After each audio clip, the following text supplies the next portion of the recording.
오늘 우리에게 주신 말씀은 아모스 3장 1에서 8절입니다. 함께 합독하겠습니다. 이스라엘 자손들아, 여호와께서 너희에 대하여 이르시는 이 말씀을 들으라.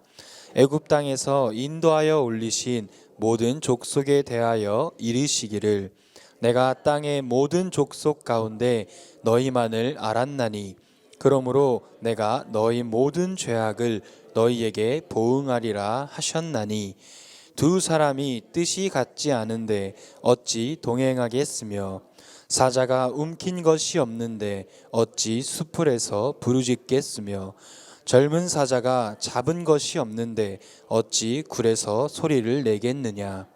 덫을 땅에 놓지 않았는데 새가 어찌 거기 치이겠으며, 잡힌 것이 없는데 덫이 어찌 땅에서 튀겠느냐.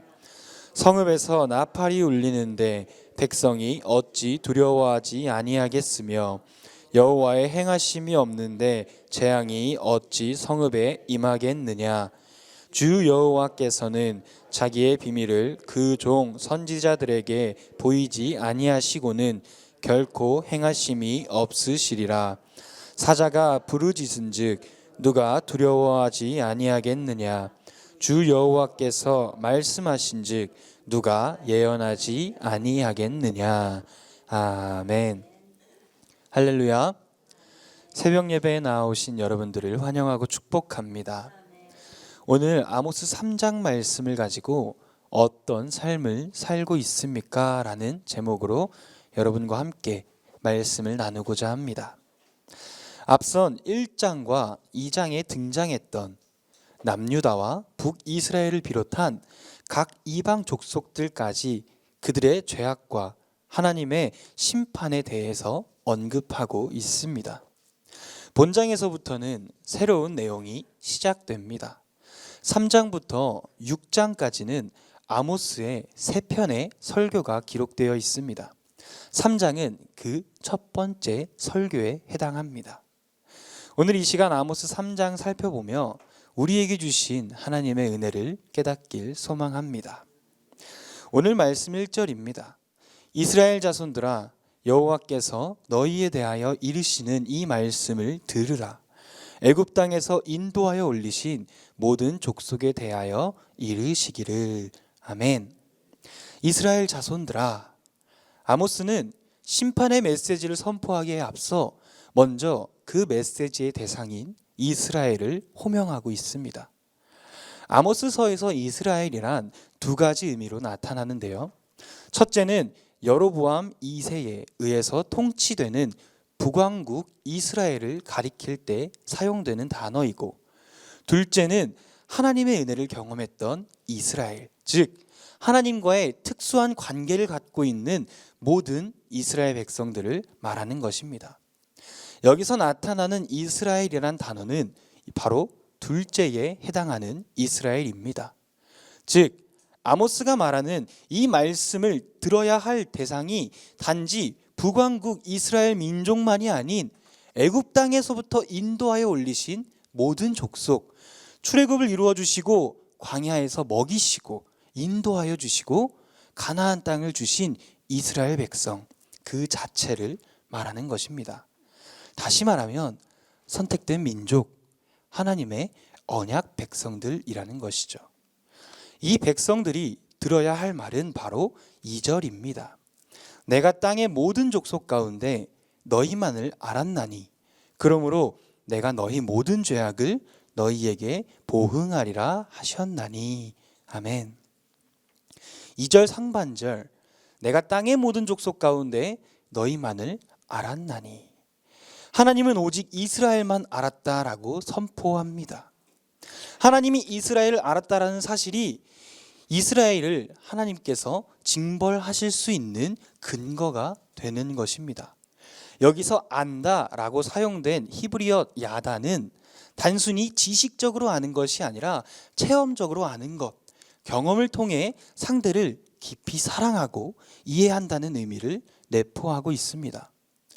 하나님께서 이스라엘을 단순히 내가 너희를 알고 있어가 아닌 특별한 관계로 생각했다라는 것을 보여주는 말인 것입니다. 더 나아가 이 히브리어 야다에는 선택하다라는 뜻도 포함하고 있습니다. 하나님께서는 태초의 계획을 하신 구원 계획을 이루시기 위해서 구약 시대의 모든 족속 가운데 따로 택하여 구원의 통로로 삼으신 백성이 바로 이스라엘인 것이죠. 그리고 2절 하반절, 그러므로 내가 너희 모든 죄악을 너희에게 보응하리라 하셨나니. 하나님이 오직 이스라엘만을 알았기 때문에, 하나님이 오직 이스라엘만을 그 언약의 대상으로 인정했기 때문에 하나님은 이스라엘의 모든 죄로 인하여 그들을 징벌하신다라는 것입니다. 선택의 의도를 망각하고 언약을 파기하고 하나님을 떠나 죄악에 빠진 이스라엘은 이제 하나님의 징벌을 피할 수 없게 되었다라는 것입니다. 앞에 상반절은 하나님의 사랑이 보이는 문장이지만 뒤에 하반절은 하나님의 공의가 보이는 문장입니다. 사랑과 공의, 하나님의 속성의 양극단이죠. 하나님은 사랑의 하나님이십니다. 그러나 사랑만 하시는 하나님은 아니십니다. 하나님은 공의의 하나님이시기도 하십니다. 2절 말씀을 통해 우리가 알 수 있는 것은 하나님의 사랑은 인간의 선행이나 공로에 의해 주어지는 것이 아닌 하나님의 주권적 선택과 불가항력적 은혜로 베풀어진다라는 것입니다. 다시 말해 하나님의 사랑을 받은 자들은 그 사랑과 그 은혜에 합당한 삶을 살아가야 한다라는 것이죠. 그래서 하나님께서는 하나님의 사랑을 입은 자들이 살아야 할 삶의 기준으로 율법을 주셨습니다. 대표적으로는 십계명이 있죠. 그런데 이스라엘 백성들은 1절에서 말하는 것처럼 애굽에서 해방을 얻고 가나안 땅을 기업으로 받는 이 놀라운 은혜와 놀라운 사랑을 경험했음에도 하나님께서 그토록 싫어하시는 우상을 하나님 대신 섬겼으며 하나님께서 명하시는 내 이웃을 사랑하라 라는 계명을 어기며 자신의 동포를 착취하고 학대하는 죄악된 삶을 살았습니다. 하나님을 사랑하고 이웃을 사랑하라. 십계명이 말하는 우리가 살아야 할 삶의 방향, 하나님께서 명하신 우리가 지켜야 할 율법 가운데 이스라엘 백성들은 그 삶의 방향대로, 하나님의 방식대로, 하나님의 말씀대로 살지 않았다라는 것입니다. 하나님을 거스르고 이웃을 사랑하지 않았던 것이죠. 오늘 이 본문이 주장하고 있는 것은 이스라엘의 백성의 죄는 윤리적, 도덕적 죄가 아닌 하나님의 율법이 제시하는 하나님의 백성이 살아가야 할 그 길에서 벗어났다라는 것입니다. 그렇기에 하나님께서는 그들에게 보응하신다라고 말씀하고 있는 것이며 이스라엘 백성들은 그 보응을 피할 수 없게 된 것입니다. 보응하리라라는 히브리어 단어 F코드는 그 원형이 파카드라는 단어인데 이 단어의 뜻은 세다, 주관하다, 방문하다라는 의미를 지니고 있습니다. 이 방문하다라는 의미가 문맥에 따라서는 긍정적인 의미를 포하기도 있습니다. 하지만 부정적 의미로도 사용이 되고 있습니다. 인간이 슬픔과 고통 속에서 살아가고 있고 하나님께서 그들을 방문하심은 하나님의 은혜와 하나님의 사랑을 베푸시는 방문이 되겠지만 죄악 가운데 살아가는 이들에게 하나님께서 방문하심은 심판과 보응의 방문이 되는 것이죠. 3절부터 8절까지의 내용, 7절을 제외한 9개의 질문 형식으로 되어 있습니다. 3절부터 8절까지의 내용, 그 초점은 예언자는 단지 하나님의 말씀을 대언하는 사람일 뿐이며 모든 말씀과 역사의 주체는 하나님 자신이라는 것입니다. 3절에서 6절 말씀을 보면 총 7개의 질문이 나타나고 있습니다. 두 사람이 뜻이 같지 않은데 어찌 동행하겠는가? 사자가 움킨 것이 없는데 어찌 부르짖겠는가?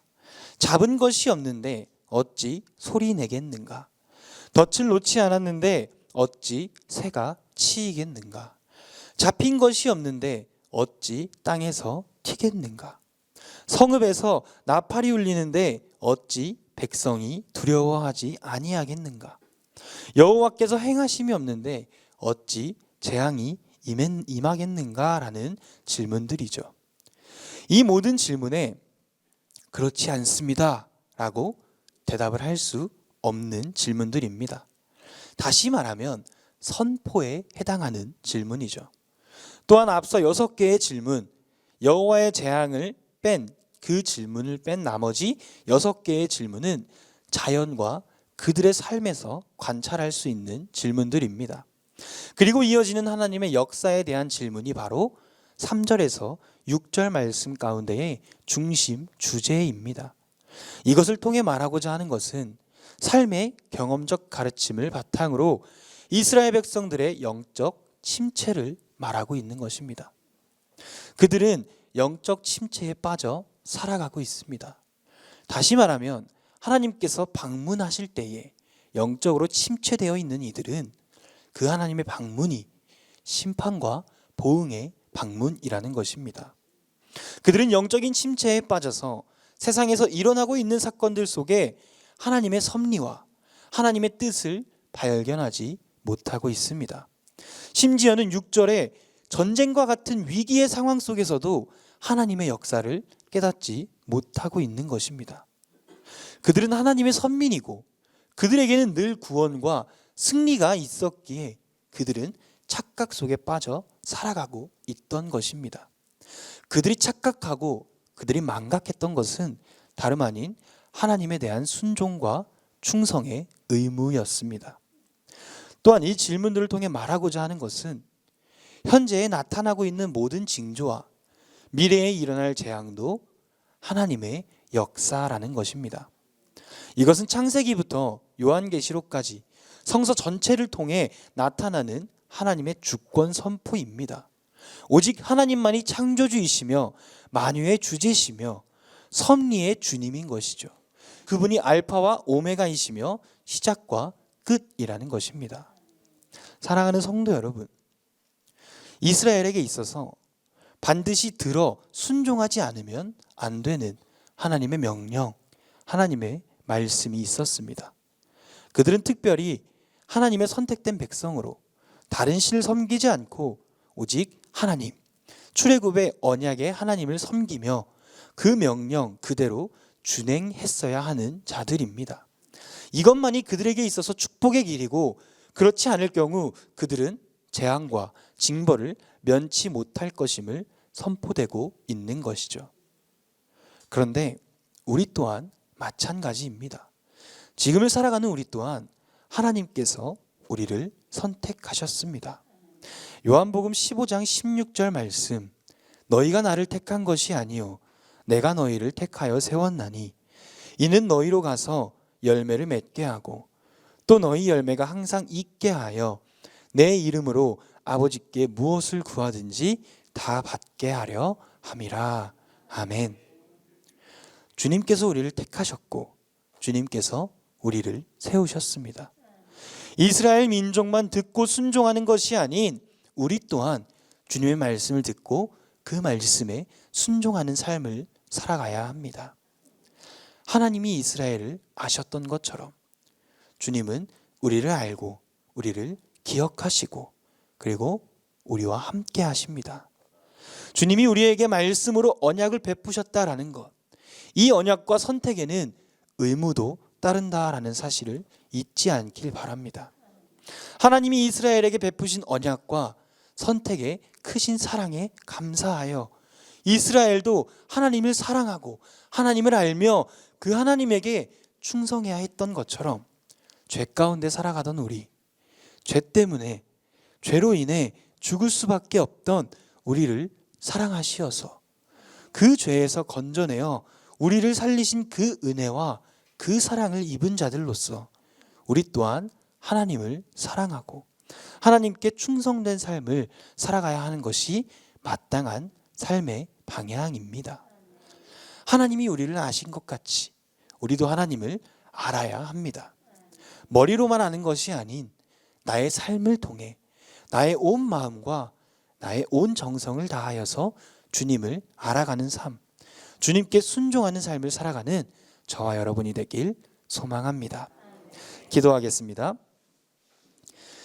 세상 모든 만물의 창조주이시며 만유의 주제이신 하나님, 우리를 다스리시고 또 우리를 인도하여 주시니 감사드립니다. 영적인 침체 가운데 죄에 빠져 살아가던 이스라엘 백성들의 모습을 보며 우리의 삶을 되돌아봅니다. 말씀을 통하여 다시금 깨닫게 하여 주시옵시고 주님의 말씀에 반응하고 그 말씀에 순종하며 나아가는 삶을 살도록 성령 하나님 우리를 인도하여 주시옵소서. 여호와를 경외하는 것이 지식의 근본임을 깨닫게 하여 주시고 그리스도 예수를 아는 지식이 가장 고상하고 그리스도를 믿는 믿음으로 살아가는 그것이 우리의 전부라 고백하는 삶이 되는 선창의 모든 가족들이 될 수 있도록 하나님 인도하여 주시옵소서. 모든 것 주님께 맡기며 감사드리며 예수 그리스도의 이름으로 기도드립니다. 아멘.